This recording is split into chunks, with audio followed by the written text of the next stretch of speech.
Billy A. You're tuning in to another edition of Open Season. Man, we got a lot on the table tonight. Shout out to YouTube. We're coming live on that. Big thanks to this program. Always getting bigger and better. But how about it? Astros and Nationals, Game 6. Everything you could want. Everything's on the line. Verlander versus Strasburg. Apparently the Nationals scored first, but apparently the Astros have scored and are on top since. We'll be touching in on that. The NFL trade deadline came without too much fireworks. We'll get into NFL weekend recap. We'll do our 5 up, 5 down fantasy outlook. And we're going to talk about the latest with Brady and Belichick. Seems like everybody's got a theory on what Brady's doing next. We'll talk about early season NBA studs, Karl Anthony Towns, leading the league in threes made per game.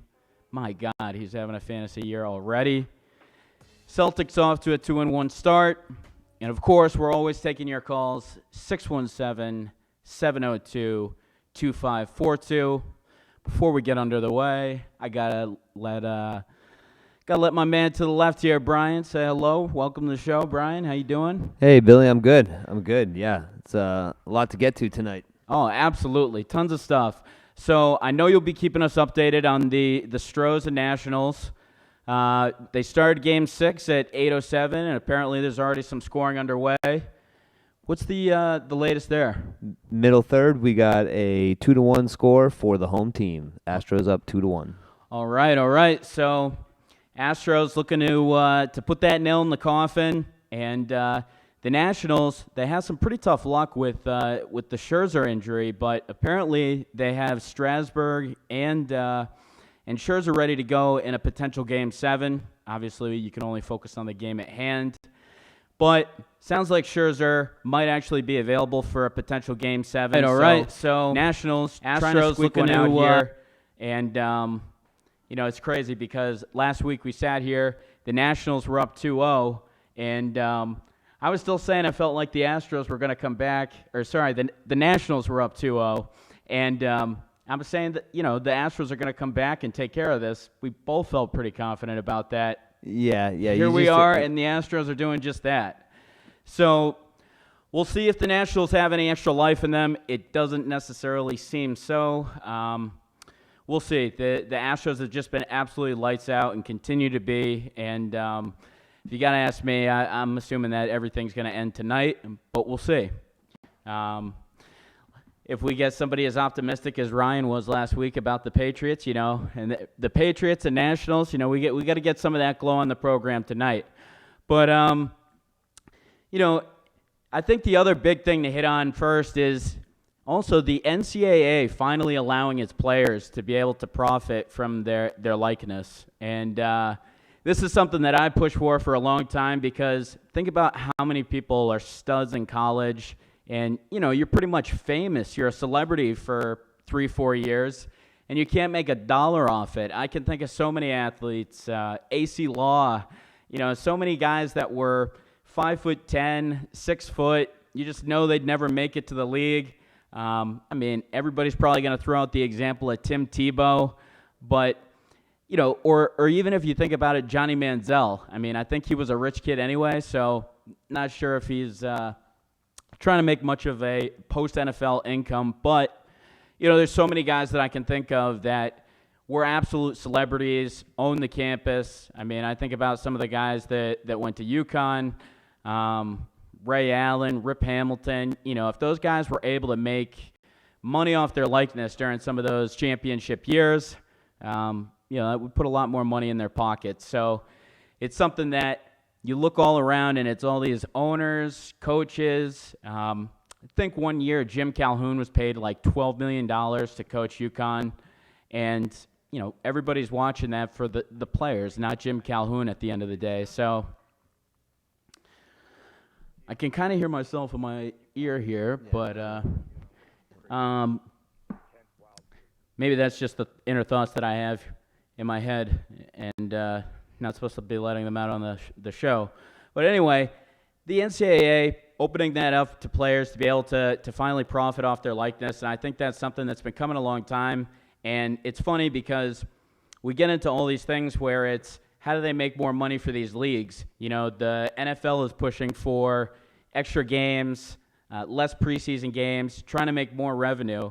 And how many initiatives do we have where, you know, you're trying to actually make the players a bit more? So something where I know it's been a little bit of a hot button topic because people think, you know, you go to college, you get it paid for, that's the big win. You know, it's a privilege to go to college, but I think if you're a celebrity, if you're somebody that's, you know, extremely famous for a 3-4 period of time, you can't make a single dollar off that. It's pretty tough to swallow. So I'm happy ultimately that the NCAA ruled for this, and I think there's so many guys. I mean, Robert Griffin III would probably be a little bit happier if he could have made some money during college, huh? You know, somebody that's a backup quarterback now, and, you know, it's just you think about even if you look at Baker Mayfield, what he could have probably made. So there's just countless examples of it, and finally there's something where the players and the athletes are actually awarded, and it's not something to make leagues more money. So we'll see how it happens because it's going to be interesting to see how they monetize this and if there's certain players who kind of earn a ton of money, whereas other guys don't, and what types of corners people start cutting. You know, it is somebody starts signing 500 autographs before a game so that they can, you know, really try to pump up the money because, again, you know, we're just in a society where everybody's thinking about how much money they can make. So you wonder how they'll kind of put this process down. But, you know, it's pretty revolutionary stuff because, you know, there's definitely no going back from this. Once you start giving people money, you know, once you start giving these kids money and they start putting that in their heads and everything, you know, it's definitely no going back. So it's a big move for the NCAA, big move for players, and you know, probably now the players are going to try even more to try to not have to do 3 full years in order to go to the league. So we'll see what that brings. But how about a trade deadline where we really didn't hear a whole lot? I think the biggest names that we saw move were before the trade deadline. You know, if you ask me, I'd say the Leonard Williams to the Giants. Probably the bigger. Oh, we've got one ringing on here.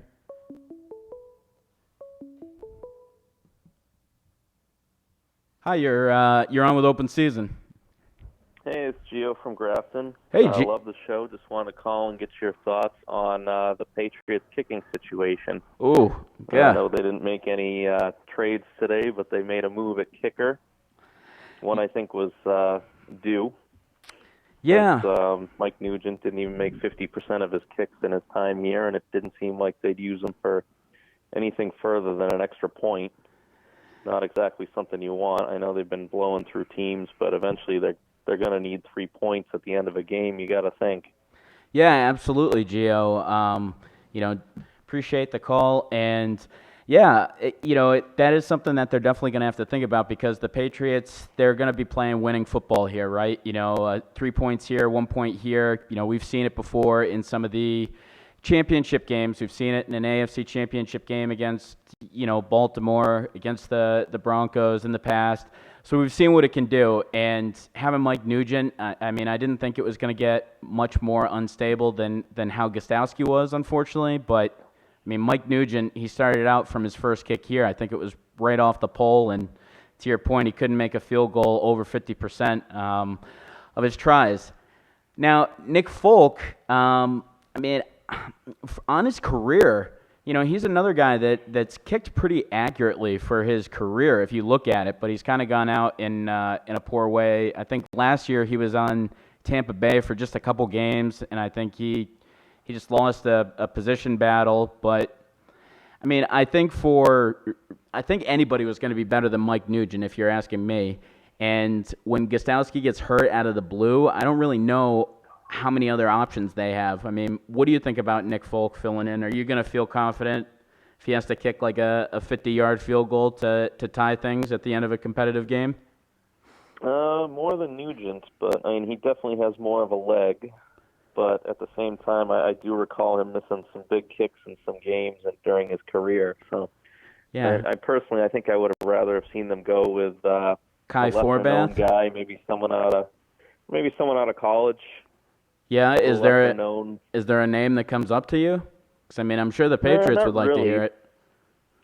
Not really, but I mean, and Bill, he can usually find the diamond in the rough. So Yeah, certainly. I mean, I'm surprised that they're not going to make Gunnar Olszewski or something at this point be a kicker. yeah, what's Wes Welker doing? Well, hey, I had Miami actually at heard one this time. too. An interesting stat for you, Gio. How about this? Bailey, who the punter, was he was the 7th-ranked punter in the country when he was a high school senior, but he was the 3rd-ranked place kicker. And how perfect would it be for the Patriots to have a guy like that, a Swiss Army knife, guy that can punt and kick field goals? Belichick would love that, right? Yeah, and I know the Jets had a guy like that. It didn't really work out. It's hard to focus on both, but I mean, if anyone could make it work, it's them. Yeah. No, it's funny, too, because it's been so long since the Pats have had consistency. Do you remember who Steven Gostowski was battling it out with in training camp in 2006? I was wondering if he might be available for a call. The Grammatica, was that? It was that who it Grammatica. Yeah. So Martin Grammatica, I was looking him up. He's still only 43. He could get a call. He's 4 years younger than Vinatieri. How about that? Vinatieri steamed that one through this weekend. That was a laser. How about that though? What if they had kept him and Brady dominating time at the same time as well as winning Super Bowls? You think they would have gone undefeated in Super Bowls if they had kept Vinatieri? I don't know. I don't think it was kicking that was the issue that caused them to lose 3 Super Bowls. Not to mention it. I mean, Gostkowski was one of the elite kickers in the league. I don't think it was kicking that was a problem. I know the last year or so it's kind of become a problem, but yeah, he was, one of the best guys he wanted for a while. He had a bigger leg than Vinatieri, and he was pretty accurate. Yeah. So, well, Gio, hey, we'll let you out on this. I mean, the Pats. It seems like they didn't make a whole lot of noise. For me, the Sanu was enough because I feel like they never do anything. So I was happy they at least did something. Who was the guy that you were kind of hoping they were going to bring in? Were you hoping for maybe O.J. Howard? Were you hoping for Trent Williams? Who was the guy that you were still holding hope out for till when the trade deadline was ticking down? No, I think Trent Williams definitely would have helped solidify that offensive line, but I'm pretty content with what they did. I think we've got some younger guys hopefully coming back off injured reserve, and I think worst case scenario, Patriots go 15-1 this year. So yeah, well, that wouldn't be too bad, huh? Well, no. Hey, appreciate you calling in. Great stuff out of Gio there in Grafton, giving us some things to think about as far as the Patriots. I think it just comes to a point where they're crushing these teams by so much, and I know that kicking is going to be there at some point. You're going to have to rely on someone to kick a 50-yard field goal when it matters. I mean, Nick Folk, for a guy that you have to pull off the street, he's 34 years old. He's around 85% for his career. You could do worse. So he's missed some big kicks for sure, but when you have a guy like Nugent, who is missing every other kick, I think anybody's going to do the job right now. So right before that, we were kind of talking about how the trade deadline wasn't as exciting as many of us had hoped. Aqib Talib, one of our favorite soundbite MVPs, I'd say probably, goes to the Dolphins, who have got to get younger and healthier, right? So they take an older, expensive vet who's hurt. It's amazing. We sit here every week and talk about the competency of other teams. And how about this? The thing that was interesting to me was it seemed like the Jets were ready to trade everybody almost at 3, 4 o'clock today. You had Le'Veon Bell, who was out there. They were even talking about trading Adams at safety. Mm-hmm. And so it was like 2 weeks ago, after they beat the Dallas Cowboys, everybody's saying Sam Darnold is my favorite quarterback. Baker Mayfield sucks. Then today at 3, 4 o'clock, you've almost got them trading away half the team. It seemed like Le'Veon Bell was about to go at one point. Seemed like Adams was potentially going to go to Dallas, and there was somebody else. Actually, Trent Williams went to the Giants too. So it was an absolute fire sale for a team that seemed like they had finally put together some weapons. It's just like, what's the thought process there? All these pieces we grabbed, let's just dump them all. I know Leonard Williams wasn't happy, but I mean, I was very surprised that the Jets were about to pretty much mortgage their entire team. And I mean, what about this? What about some of the other teams that didn't win a whole lot of games or that still haven't won a game yet? You're looking at teams like the Bengals, who didn't get rid of A.J. Green or Eifert, guys that they're rooming for. It's like, what's the plan there? You're just going to keep some older, overpaid guys. You had a chance for a team that wants to compete.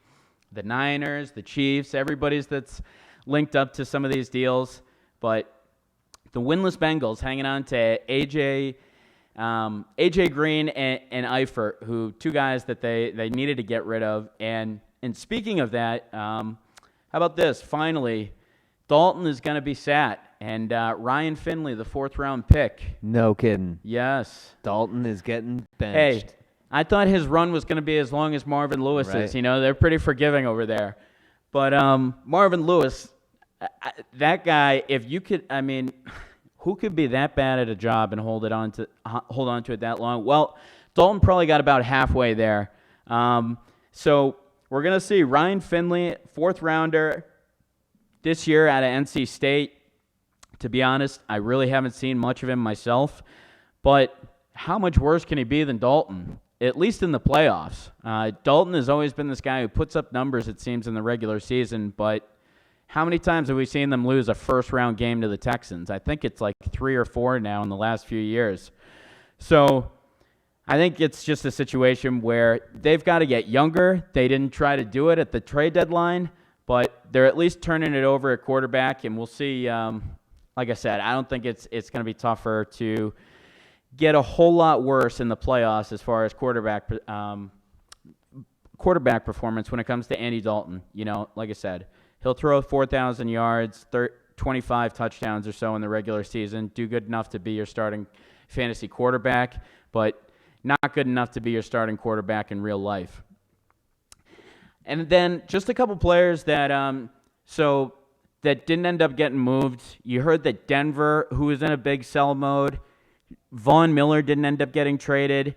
And there was actually rumors that there were 6 or 7 teams in on Chris Harris. Seemed like the Eagles had been in there pretty close, and it was just a matter where the asking price was a bit too high, it seemed like. So Chris Harris almost getting traded out of the Broncos, but the Broncos staying pat, keeping some of that defense together, even though they're in a mode where, they have some questions at quarterback.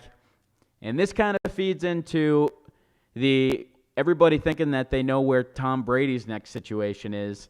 And, okay, they have a good defense over there. They have John Elway, who's talked into Peyton Manning. Does Tom Brady go there? And I'm not even saying that, but and we've got another one ringing through here. Hi, you're on with Open Season. Who do we have? Billy, how you doing? This is Adam. Oh, Adam, what's going on, my man? What's going on, man? How you doing? Hey, I'm good, man. What's on your mind tonight? I heard you were hating on the Clippers. What's that? I said I heard you were hating on the Clippers. You had something to say about the Clippers, right? Yeah, you know what? Let me do a little venting here, okay? Is that all right with you, Billy? Vent away. If there's any place Billy, to do it, why not here? Well, I appreciate that. So, you know what, Billy? I go online the other day, right? And I see some, this might be a little bit outdated, and it's not that outdated, but, it just burns my bridges a little bit. So I go online the other day, and I see Kobe Bryant. Yeah, Kobe Bryant. We dropped 81 points. We all know this guy, right? So, what the fuck? Oh, you still there? Yeah. Okay. So, dude, this guy says Oh well, yeah, Kawhi Leonard. Yeah, well, he didn't meet up with LeBron because he wanted a challenge, right? So he wants a challenge. Like that's why he didn't meet up with LeBron. So and this shit just gets me tight because he's like, yo, like, okay, I get it. You want the challenge that you don't want to meet up with LeBron, right? But what are you gonna do? Yeah, and that was some interesting stuff out of Adam, and we appreciate his contributions to the program. I think what he was saying is that maybe there's all these things about how Kawhi Leonard assorted basically the way that he was going to leave when he did leave, and so when he did leave, he was kind of saying he was kind of playing the Lakers against he was kind of playing the Lakers against the Raptors, while the Clippers were the ones who knew if they get Paul George, they're gonna be able to put together a pretty good team. So I think a lot of people wondering, did Kawhi ultimately take the right challenge? Because you heard that he wasn't even willing to meet with the people from the Lakers. It was basically like he wanted to meet with Magic Johnson, who wasn't even part of the team anymore. So it was like, okay, you're going to convince Magic Johnson, who doesn't have any pull here. So, I'm sure there's a lot of Lakers fans that probably aren't too happy with the decision, but for the NBA, it's pretty wide open this year, and Kawhi Leonard has absolutely been incredible. I mean, I don't like the guy at all. I don't like the fact that he put the whole rest management on the map. I just think I love the days where guys tried to play 82 games. I like when Russell Westbrook tries to put up 82 games. Guys like Harden, there's still guys that try to strive to it, and I don't really love the rest management. I think you can play 82 games with enough rest. I mean, Michael Jordan was one of the best two-way players. 82. How many guys from the 80s and 90s? We don't even really have to list, but I don't really like him for putting that on the map, but he's been absolutely fantastic.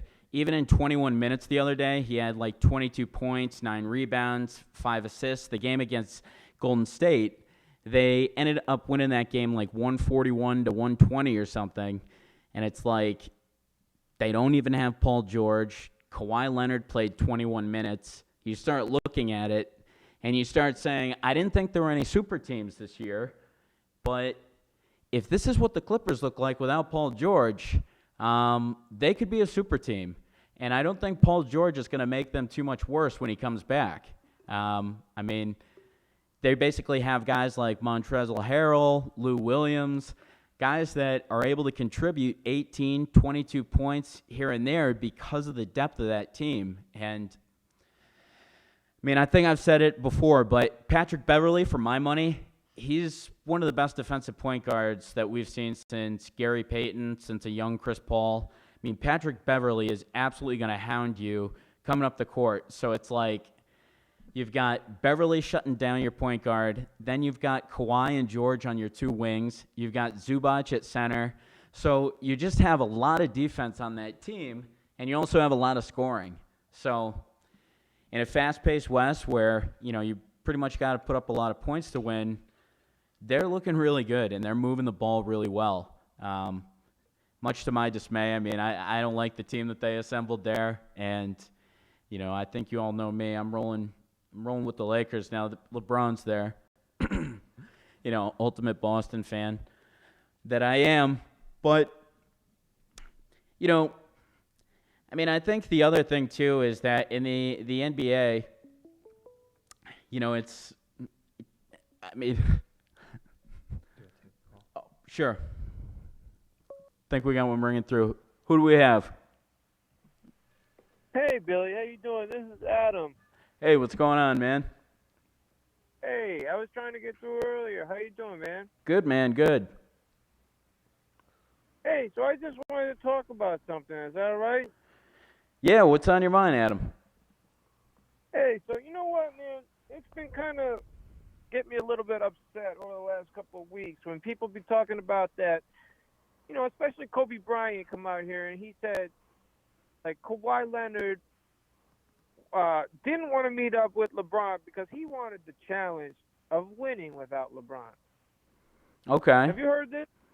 Have you heard that? I've heard a little bit of it. What do you think of it? Well, the only problem that I have with that, Billy, is that, you got Kobe Bryant, somebody that met up with, well, okay, but, he didn't meet up with Shaq, but he was teamed up with him, right? Yep.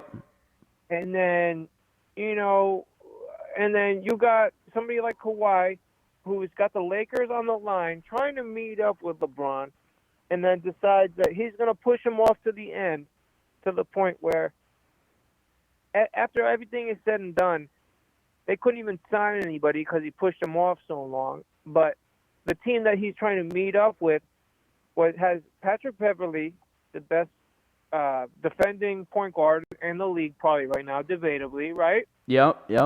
Give you that. Okay. And then he got who else he's got over there? He's got He's got Paul George when he comes back. Paul George, yeah. He's got Montrezl Harrell, Lou Williams. Montrezl Harrell, yeah. Lou Williams, 3-time Sixth Man of the Year. He's got Montrezl Harrell, was basically a borderline MVP or borderline Six man. Six man, whatever you want to call, All-Star, whatever. I mean, Paul George, perennial All-Star. So it's just like, it gets me a little bit tight, man, when they say that he wasn't up for the challenge or he wanted the challenge, rather, to go against LeBron, but he's going to go meet up with a team that's even better than the freaking Heat almost. You know what I mean? Yeah, no, I absolutely hear you. It's kind of like they said, since you're doing it with the Clippers, a team that hasn't been good, it's like, okay, you can do that, right? If they did it with the Lakers, they're like, oh, you're going to win all these championships. So I totally hear that. It's like they decided to go with the little brother, and nobody's really giving him that much crap. It was kind of like, Adam, I thought it was kind of like Kawhi was in like a no-win situation, right? A no-lose situation. It was like he could either stay with the Raptors. He already brought them a title. It didn't really seem what anybody really cared where he went. It's like, we see guys like LeBron. You talked about how people talk about Kobe and Shaq, who won this, who won that. It doesn't seem like too many people are going to do that with the Clippers this year, right? So I mean, I agree. I agree with your take. I think he joined arguably a better team, and I mean he certainly did hamstring them to the point where they had to grab DeMarcus Cousins at the last second, and then he gets hurt. So, right. And you know what? It's like, the problem is that, and I get you, man. It's like he went to another team. That's not the Lakers. They are kind of like the little brother of the Lakers. But see, and I know this is something maybe that people are getting a little less spoken about, and this was something that was talked about a little bit more previous to the beginning of the season. But, it's a little frustrating to me because, we have Kawhi Leonard, somebody who the league and a lot of players have given a lot of respect to. Over the last couple of years for being somebody that is humble, somebody has a very strong work ethic, somebody who's out there, just got that killer mentality, but still somebody who's not in the spotlight like LeBron, and basically somebody who's going to do the right thing. But yeah, it's almost like he wasn't ready to take the challenge to play kind of under the bright lights, right? Because if he was to go with the Lakers, that's kind of taking on all the pressure. If he goes there, they've got to win a title, right? And if he goes to the Clippers, it's kind of like they've never seen anything great. I mean, how many 50-win seasons have they seen? So he really can't be much of a failure if he goes there. So I kind of agree. Yeah. I mean, he ducked the challenge in L.A. To join a better team that, I don't know. I mean, I would ultimately rather play for the better franchise if it were me, but. Well, and I'm with you, Billy. I really am, and I'm with you on that about that he ducked a better team, and he's kind of taken the smaller brother light. But really, the point that I wanted to bring up, and maybe from some other callers to come in and elaborate on for me, is that we've kind of grown to appreciate this mentality of this man, Kawhi Leonard, and as this guy who wants to do the right thing and who's not afraid of a challenge, right? But he jumps on the Clippers, who debatably have developed a better team than the Lakers. But B, the way he did it was to push off the Lakers and pretend like he's not going to sign them to the point where they weren't even able to sign anybody else. They Right. weren't in the market to sign some big other players, and it almost made me feel like, you know what, this guy was coordinating this stuff with Paul George behind the scenes, and he was Oh. afraid. He was afraid to play LeBron with the Lakers, and that's why he wanted to push it off so that they didn't have the ability to sign anybody else. You know Yeah. what I mean? So No. I just wanted to hear what anybody else had to say about that. I think that's a legit argument. Yeah, absolutely, and we appreciate you calling in and giving us something to think about. And I totally think that's fair because Kawhi Leonard, it's like they clearly had that communication in mind, and it was like I don't know what type of trade is actually real if Yeah. if Paul George so he has a huge party at Russell Westbrook's house. He signs a Exactly. 4-year deal and says, "I'm all in." And then a year into that contract, he's out for 4 first-round Yeah. picks or whatever it is. And if it was on. me, I would make him hate his life and sit that contract out. Like, how do these guys just say, "Okay, I'll trade"? I'd be like, "You know what? You wanna go to the Clippers? Yeah. You can go there in 3 years when your contract's done." So, And I'm with you, man. I really am. I see both sides of it. Okay. I understand that we have to give the players a lot of, especially the all stars. These are the guys that are bringing in the money. These are the guys that are really ruling the business. That we're out watching day in and day night. However, as a fan of a team, that's been what's the word? We've been refused a player or a generational talent, and then we finally sign one, and then what? We can just oh wait, what's that? Paul? Oh no, Paul George just left. Yeah, no big deal. You know what I mean? yeah, exactly. It's like you tough. never thought that OKC was actually going to be able to survive kind of the Kevin Durant leaving. They actually convinced Paul George to go there and to duck LA in the first place. If you remember, he wanted Right. to go to the Lakers, and it's like, "No, I won't go to the Lakers. I'll go to Oklahoma, but I will leave to go to the Clippers." So it's like you Right. wonder what the thought process is there. Doesn't seem And it seems like and a lot of it seems like Go ahead. Kawhi Leonard had his hand up him, controlling him like a puppet, if you will, right? It's like having a party one he minute. does. He has a party one minute, announcing this max contract.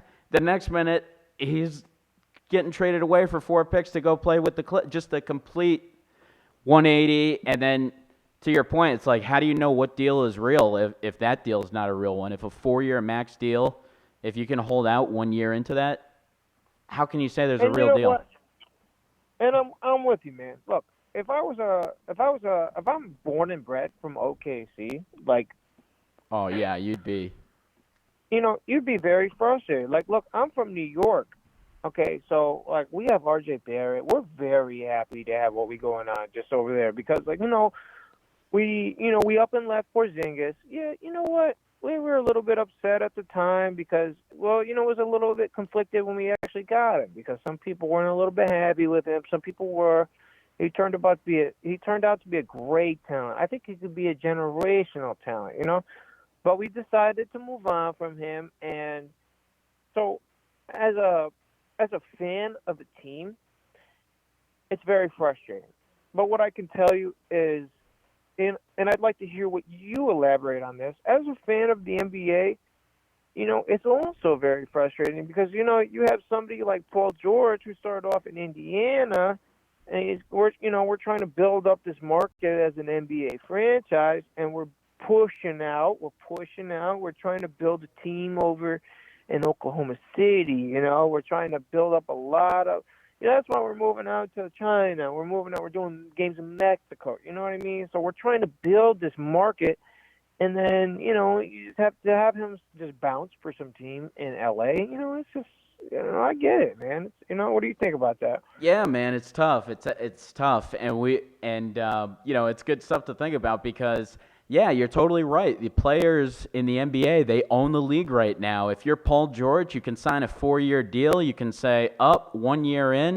Up, I didn't like the steak. Nope, I don't want to pay for it." And it's a pretty crazy situation that we have right now. And I would totally agree with you that not only did the Lakers have to pause, but so did the Raptors. The Raptors, they re-signed Gasol. They re-signed some of the other guys. I think they signed Van Fleet to a pretty nice deal. So they definitely made some moves to try to bring back. I mean, they ultimately had to pay Kyle Lowry a $31 million one-year extension. So they did what they had to do to return a championship team. The Lakers, they did get caught a little bit as well, trying to cater to Kawhi. I do think that's partly some of their fault because at some point you have to say, okay, the guy isn't willing to sign, then we do have to make moves. I mean, they can't look back years on this and say that it was Kawhi that stopped them. However, Kawhi really, Kawhi got to have his cake and eat it too as far as his free agency decision. And it's just like, there's really no recourse for Paul George, who was there for just a couple games, and then, so I don't know what I'm saying. The phone's blah blah blah. Now anyway, so it's tough. I mean, because the players rule the league, but then you gotta acquiesce to the players because look at this NBA that LeBron and Rich Paul have created, where if you don't like your situation, you can hold out, you can make a mess, and you can be on the next show. I mean, all you have to do is look at Anthony Davis and, went from a team that he wasn't happy on. What did he do? He wasn't even good at holding out. It was like he had to have his representatives meet for breakfast or something with the New Orleans. It's like he had played there for 7 years. You don't think he could pass some words along, maybe on a napkin or something? So, I mean, totally. These guys are hamstringing the NFL right now, or the NBA right now, and it's a tough thing because Kawhi Leonard, I mean, is he healthy? Is he going to play 82 games? Is he going to play another 60 games this year? He missed 22 games last year. So you're talking about guys that run the league, but then it's player management too. So they're not even playing as much. So, the owners are going to lose more money the more that these stars sit out. So you just got this, but one thing that I will say that Adam hit on too is that R.J. Barrett looking really nice for the Knicks. I think there were so many Knicks fans that were just absolutely, and we talked to one of them last week, Whitey, who was just like the only pick in the draft was Zion. But R.J. Barrett, probably the guy that had a more diverse shooting game, a more diverse offensive package. He kind of reminds me a little bit of Jason Tatum, to be honest with you. A pretty polished scorer in his first year at college.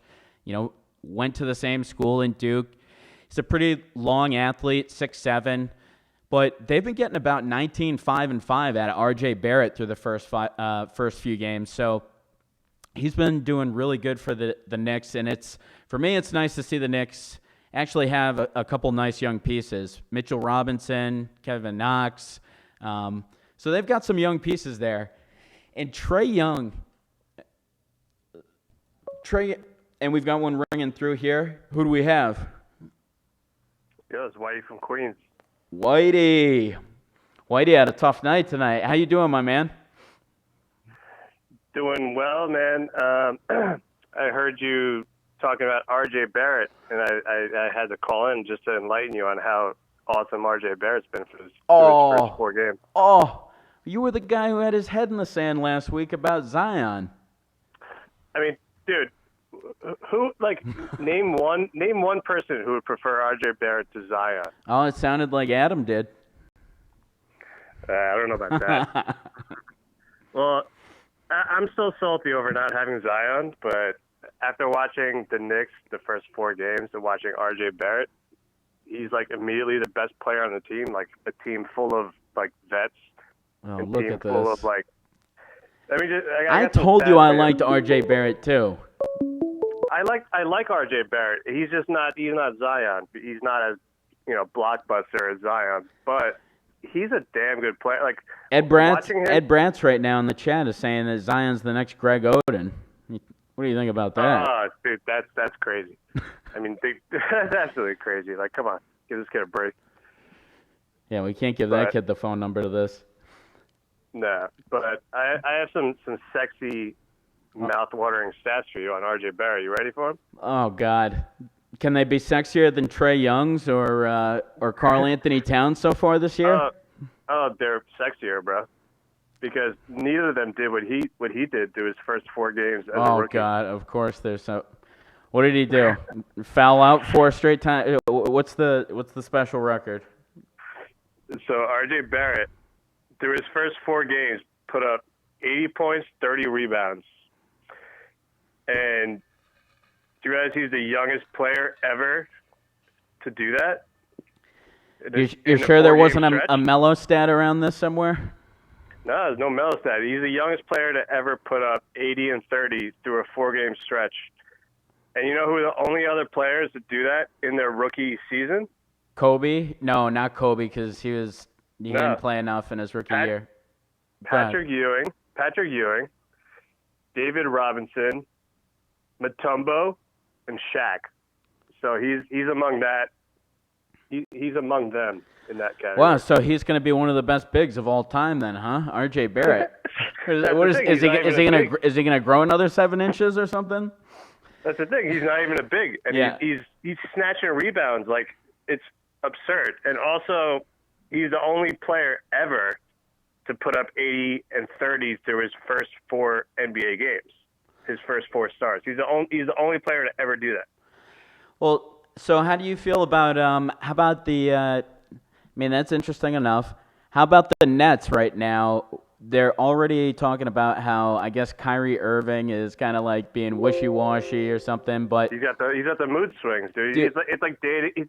Oh, I know. Kyrie Irving is basically like dating a crazy girl. That's why I'm Anybody actually not, that has the Friends logo on their arm and it's actually the Friends logo, you really have to evaluate, their decision making. But dude, Jackie McMullen posted that article about how Nets management is already concerned. Dude, his first 4 games as a Net, He they're scored concerned 50. over his mood swings. he scored 50. How is he sad? I mean, literally, he's averaging 37 a game. He's leading the league in scoring. Isn't this what he wants? Own a team? Well, I thought he wanted it with the Celtics. I thought he wanted it with the Cleveland. So, I mean, I don't get it, but I'm actually pretty happy the Knicks didn't sign Kyrie. I never wanted Kyrie to begin with, dude, as a Knicks fan. And How about Knicks this? fans, we're the most tortured fan base in all of NBA, and we didn't even want him. And he's a superstar, all-star point guard. I had no interest in him because I saw what the Celtics fans were dealing with him. He's like the guy is he's like OBJ, Antonio Brown. Like he's like a diva, you know what I we mean? want him. We swear he is really good and skilled. But he's so goddamn annoying. Yeah, I mean, how about this too? When the Nets because I thought one of the most redundant things they did was bringing in DeAndre Jordan, especially when you had to have guys like Kyrie and Durant in cutting a little bit of money. It's like you got to build a solid bench after these guys. But they paid DeAndre Jordan 4 years, $40 million, and you've already got Jarrett Allen, who's absolutely beasting him in performance. Like Jarrett Allen is a much better. He's younger. He's a better rim Jarrett Allen's defender. 22. He's averaging 2 blocks, 11 boards, playing 30 minutes. Jordan's already coming off the bench, averaging 8 boards, not even a block. It's like Yeah. Well, they I brought think him in because that was a signing that they regretted regretted before. It's like this is what I don't like about the NBA. It's like your whole friends have to come along. Like, DeAndre Yeah. Jordan was not worth that deal, but they're like, okay, he must bring the weed or something to the part. Like, why does Yeah. DeAndre Jordan have to come along with those two? It's because he's friends with KD and Kyrie. So like, that's what it is, dude. It's an AAU mindset. Like this has started. This has started with these kids since they were in high school. You know, like team together. This is the whole like Warriors Heat thing. Like, oh, let's join forces. That's how the AAU is. Like, you have kids from completely different like areas where they grew up. Like, okay, I'm gonna move here just so I can play with my boy. You know. Yeah, you mean, literally you have got it shown. You have it shown in Dwayne Wade and LeBron's kid. Actually, you're like this. They did it in the NBA, so now you can do it at lower levels. This is what you can aspire to. It's starting with AAU. Like, you see that with LeBron and D Wade's kids playing together, which, by the way, is the most unbelievable thing I've ever seen in my life. By the way, two Hall of Fame teammates both have sons the same age and are playing together and are dominating. I know, like, it's so ridiculous. That's the only thing that I love about AAU. Other than that, AAU is just like kind of destroying kids. Yeah, well, you just talked about how amazing it was and how crappy it was, like in the same sentence. So I'm not sure what you like or not. But That's the one. what do you think redeeming about quality of AAU. Trae Young so far? Everybody's talking about how, I mean, he's just picking up exactly where he left off in his rookie year. He's already averaging like 35 a game. He's put up like 39 in one and like 37 in the other. What do you think about Trae Young? Oh, by the way, Nationals just tied the game with a home run on Verlander, 2-2 in the fifth. All right. But All right. Trae Young, I haven't really watched Trae Young that much, but I mean, who would you rather take, him or Luka? I think I would still take Luka. Trae Young, he's so small, man. I would he's still like take Luka, but did you see? Trae Young has some ridiculous range. I mean, I know everybody. It's pretty much a requirement now to have ridiculous range, but he had this. He crossed this guy up and shot from probably like 5-6 feet behind the line the other night on his way to that 39-point night. It was just ridiculous. I have like a good comparison. I think he is equivalent of Kyler Murray in the NFL. Just a tiny, he's like too small, freak Willie that work. just puts up numbers. Yeah. But like I still prefer the bigger, stronger athlete. I mean, that's just me. But I mean, yeah, as a Knicks fan, I would love to have Trae Young. But I mean, yeah, as long, if he keeps killing it, good for him. I mean, he's shown like he can just put up ungodly stats. But it's just like he's so small. Like, can he put up with an 82-game season? Like the nightly ground and pound kind of thing. So for everybody who tunes in the program, Whitey has an enormous shoe collection. So I've got to ask you, Whitey, because I mean, Whitey's a pretty stylish guy. Did you see the Boston jerseys that they revealed, that Cantor revealed? Oh yeah, they're like these teal. Oh, absolutely! I know they're disgusting. They look horrifyingly bad. It's like they're saying that they're going to make these next year. It's like you have a year. You have a year. Just take it, make those things, take whatever design it was, throw it away. Take something that's at least green. I mean, it's amazing, like what these jerseys. It doesn't even capture it's it's not even a Celtics color. It's no Celtics it'd be like, color. It'd be like it'd be like the Yankees draping themselves in red. Like, it just doesn't make sense. It honestly looks like if you told your kid or something, like, hey, can you make me like a jersey to go to the game tonight or something? Like, it's like in blue and white. It's blue with white letters. It's just like awful. Yeah. And then you've got the GE logo. I mean, but I mean, the whole allure of NBA jerseys is to be able to if you're rocking an NBA jersey, you like to match it up with like a fresh pair of Jordans with the same color scheme. Yeah, that jersey, there's no Jordan that exists with those colors. So it's like, what shoes do people even wear? Like, that jersey is not going to sell it. You're like, can I get the Easter basket teal Jordans, please? Like what is this? Like, it's like a light hue of like a Miami Dolphins color. Like, what is this? Yeah, so I mean, I know that it's probably going to pain you, but What do you think about the Celtics so far? They're looking pretty good. I mean, if you look at the scoring, I mean, at least for me, when the season started, I said you got to get 20 out of Kemba and you got to get 20 out of Tatum. They're doing that so far. They're getting 17 out of Jalen, 16 out of Hayward, but they're not passing the ball at all. It's all ice. I would say, like, as a Knicks fan, I watched the Celtics-Knicks game on Friday, and the Knicks were pretty much, going toe-to-toe with them the whole entire game. But in the fourth quarter, Kemba just went off. But then again, Kemba, he's a UConn kid. His college career defining moments were in the Garden, in the Big East tournament. Oh God! So I chalked that up to Kemba just being like, okay, because it was in the building. Anytime Kemba's in the Garden, he's gonna light it up because that's just him. Like this goes back to his UConn days. But see, I don't understand that take at all. Okay, because when you play, is there like any place where you could go? Like, could you just go back to like your high school gym and you'd be good just because you stepped there? It's like I don't get that at all. You think it was better because do you really think it was better because it was in Madison Square Garden? Like he's still channeling 10 years ago from like Big East. Yeah, dude. I think like his career-defining moments as a college player was in that building, and when he returns, it's like a sanctuary for him, dude. It's hard to explain, but I mean, for him personally, I think for other players, maybe not so much, but I think certain buildings, players, they just have great memories, and then it just lifts them up.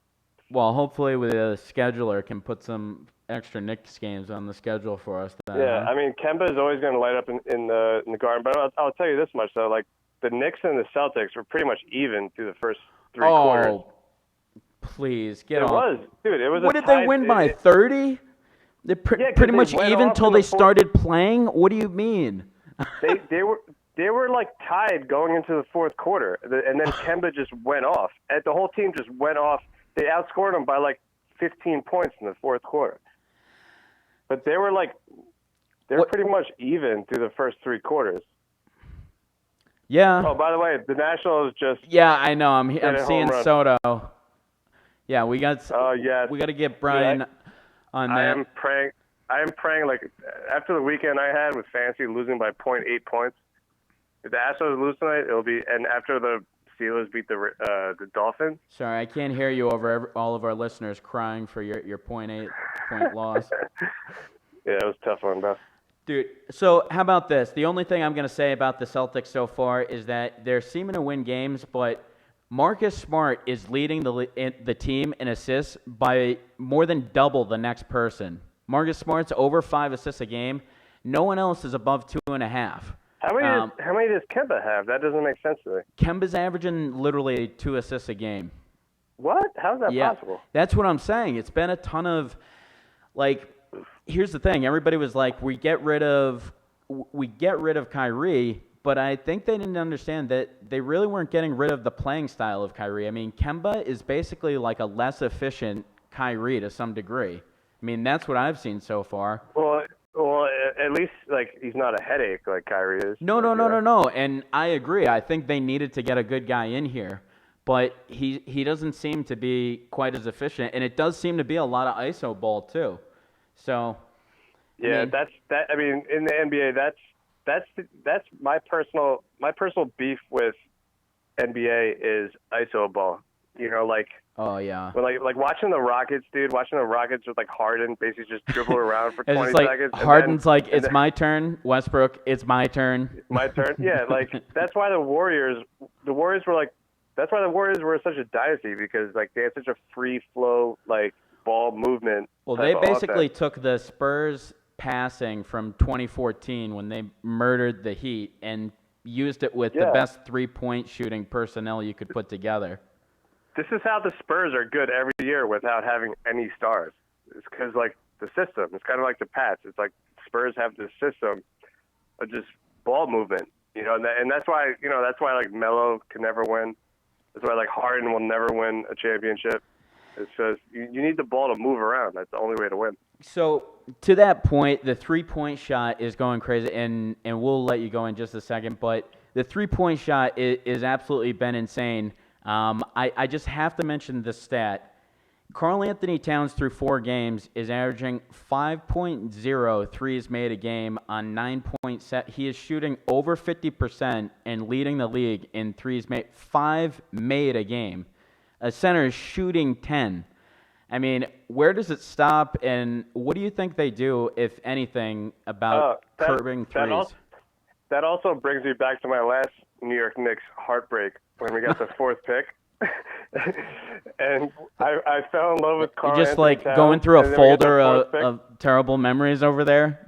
It seems like there's one for like Karl Anthony Towns, like that's crazy. Like the knock on Karl Anthony Towns was that he's not a tough guy. Like he's same thing with his teammate. What's his name? The small forward. You're not Wiggins. thinking. Oh, Wiggins. Wiggins, yeah. Like they say, Wiggins, like he's kind of a soft player, and like Karl Anthony Towns kind of like got roped in with him because that's why like the Wolves never won anything. Yeah.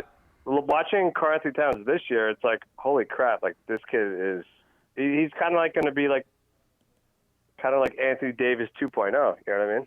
Yeah. Like he's much. I think he's a lot stronger than Anthony Davis, right? Yeah, I mean, He's bigger. He's got a lot more. he's a lot more like muscle. He's a legit 7-footer, and yeah, I'd say he's a lot more built.